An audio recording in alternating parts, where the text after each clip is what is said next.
Hey, guys, welcome to SourceFed. My name is Elliot Morgan. I'm a little bit under the weather. You know what won't make me feel any better? Talking about Big Bird. And despite the fact that I vowed not to mention the words Big Bird following his meteoric rise in viral popularity following the first presidential debate, here I am, talking about Big Bird. The 8-foot-tall bird has been roped, at least by association, into the first puppet-based protest, which is scheduled for November 3rd. It's called the Million Muppet March. During the debate, Romney said he would cut off funding to PBS despite his love for Big Bird. Despite most pundits believing that Romney won the debate, memes started popping up everywhere of Big Bird, because that's what the internet does. It finds a horse and it beats it to death. The men behind the Million Muppet March are 43-year-old animation executive Michael Balavia and 46-year-old university student Chris Meckham, who both independently came up with the idea for the Million Muppet March. One registered the Muppet March domain name, and the other created the Facebook page, and the two were chatting before the debate was even over. While the march is not officially associated with Sesame Street or PBS, both of which are strictly nonpartisan, protesters are encouraged to bring along their own puppets. Sesame Street receives $445 million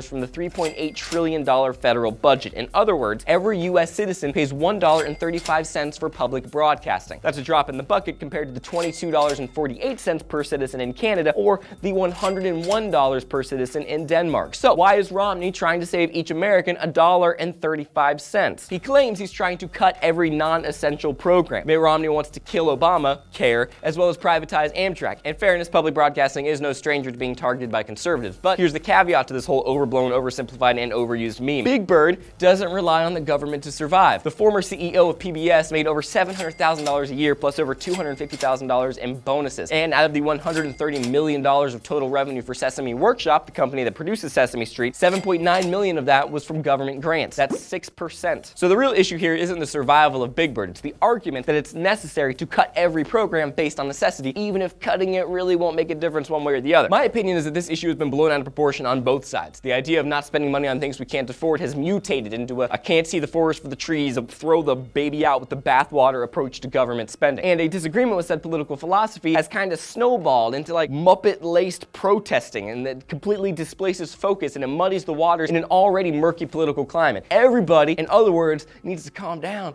all right? We need to stop using Big Bird as a beacon for political discourse and start talking about actual issues, of which Big Bird is not one. Okay, not Big Bird, maybe big business, big spending, big government. Those are actual issues. So what do you think is the most important political issue right now? And if you're not in America, which a lot of you aren't, what is the biggest issue facing your country right now? Let us know in the comments section down below. And while you're down there, if you want to click that like button, I'd really appreciate it. Maybe the subscribe button so you can see more of our pretty faces. And you can go to SourceFed.com to see bloggy type news. I'm Elliot Morgan. Bye.